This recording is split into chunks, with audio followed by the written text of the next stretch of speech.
1년차 신혼부부입니다. 자녀 계획을 세우는 와중에 대표님 유튜브를 보게 되었어요. 대표님께서는 아이는 마치 핵폭탄과 같다고 하셨는데 첫 아이에 대한 적당한 시기를 언제로 보십니까? 경매 투자는 곧 시작할 계획이에요. 아이에 대한 고민을 많이 하시잖아요. 사실 애를 낳지 말자 이런 분들도 많아요. 소위 딩크족이죠. 근데 뭐 저는 딩크족을 욕할 마음이 하나도 없어요. 딩크족이라는 것도 본인의 선택인 거죠. 그럼 본인의 선택에 대한 책임을 지면 됩니다. 그 말은 뭐냐? 애를 낳는 것도 선택이죠. 그럼 그 선택에 대한 책임을 지면 돼요. 그러면 애를 지금 낳을 거라는 거죠? 결론은? 그러면 저는 제가 봤을 때 낳긴 낳을 거라면 빨리 낳는 게 좋습니다. 빨리 낳는 게 좋긴 좋아요. 왜냐면 이것도 똑같은 거예요. 소득이라는 게 55세나 뭐 요 정도가 피크입니다. 그리고 나서 급격하게 줄어들거든요. 그렇기 때문에 애를 늦게 낳으면 늦게 낳을수록 내가 버는 이 근로소득과 애한테 써야 되는 이 소비의 패턴에 이 격차가 생겨요. 이 갭이 생깁니다.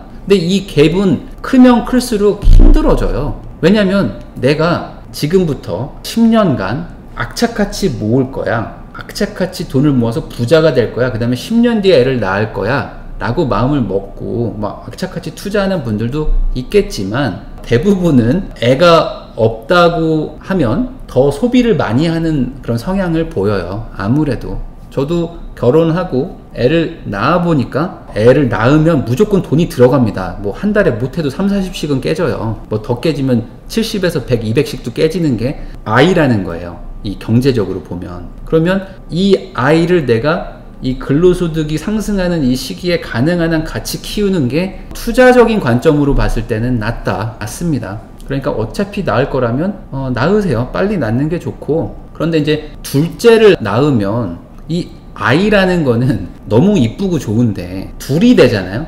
둘이 되면 문제가 뭐냐면 엄마를 강제적으로 일을 못하게 만드는 존재들이에요. 애가 하나는 어떻게 하거든요. 하나를 낳으면 어찌저찌 되거든요. 근데 둘을 낳잖아요. 둘을 낳으면 나라가 아무것도 챙겨주지를 않기 때문에 내가 어쩔 수 없이 챙겨야 돼요. 근데 우리나라는 아무래도 남편이 아이를 챙기는 것보단 아내가 챙기는 게 다들 맞다고 생각하고 그걸 당연시하는 문화가 있고 그걸 당연시하는 회사 사장들이 있죠. 그렇기 때문에 엄마가 보통 강제적으로 일을 그만두든지 아니면은 엄마가 버는 돈을 거의 99% 다 다른 대리인을 써가지고 뭐 아이를 케어하든지 이렇게 해야 됩니다. 그래서 애를 2명을 낳는다면은 근로소득이 상승하는 이 속도가 급격하게 퍽 꺾이는 거예요. 거의 뭐 절반 가까이 줄어든다고 생각하시면 돼요. 그러니까 원래 더 벌었어야 되는 돈인데 반밖에 못 벌고, 근데 아이라는 이 소비를 어쩔 수 없이 할 수밖에 없는 이 존재가 둘이 됨으로써 지출은 2배가 된다. 그러니까 내가 부자 되거나 이러기는 더 힘들어지는 거죠. 어쩔 수 없이 더 힘들어집니다. 이거는 현실인 거예요. 이거를 애써 무시한다고 바뀌는 거 하나도 없어요. 그래서 나라가 뭘 해줘라 라고 계속 지금 요구하는 거잖아요. 그리고 젊은이들이 결혼을 안 하는 것도 그 이유고. 그런데 국가가 모든 걸 어떻게 다 해줍니까? 안 돼요. 왜냐면 모든 나라가 다 완벽한 시스템을 갖추고 있는 게 어디 있어요. 우리나라는 또 나름 다른 거에 강점이 있는 거고 이런 거에선 약점이 있는 거죠. 그러니까 이 안에서 현실을 살아가는 우리 지금 2019년을 살아가는 우리들은 이 나라가 운영되는 걸 욕한다고 해서 내가 당장 뭐가 바뀌는 게 없잖아요. 그러니까 여기서 살 길을 찾아가는 거죠. 해피제니스님, 첫째 임신 중인데 주변 오지라퍼들이 둘째 타령해요. 네, 그건 저도 많이 겪고 있습니다. 우리 애가 5살인데 엘리베이터 타면은 항상 할머니 분들이 둘째 어디 갔냐고 맨날 그러죠. 없는 거 뻔히 아는데도 일부러 둘째 어딨어? 이렇게 물어봐요. 근데 평생 들어야 됩니다. 어쩔 수 없는 거예요. 원림맘님, 예전에 비해 요즘은 보육 지원이 잘 돼서 둘째도 낳을만해요. 셋째는 노노고요. 뭐 그럴 수도 있겠죠. 근데 둘째를 낳게 되면 어쨌든 간에 소비가 2배로 늘어나는 건 맞고, 그 둘째를 다 케어하려면 어쩔 수 없이 엄마든 아빠든 둘 중에 한 명의 근로소득이 팍 준다. 이거는 뭐 팩트죠. 그러니까 저는 어차피 우리 방송은 투자를 얘기하는 방송이고 어떤 그 부자를 얘기하는 방송이기 때문에 잘 한번 판단해 보세요. 아이를 낳음으로써 생기는 기쁨은 돈으로 바꿀 수 없습니다. 저도 우리 아이를 보면 너무 좋거든요. 너무 좋고 안 낳았으면 어쩔 뻔했냐라는 생각을 와이프랑 맨날 해요. 그런데 그건 그거고 돈은 돈인 거죠.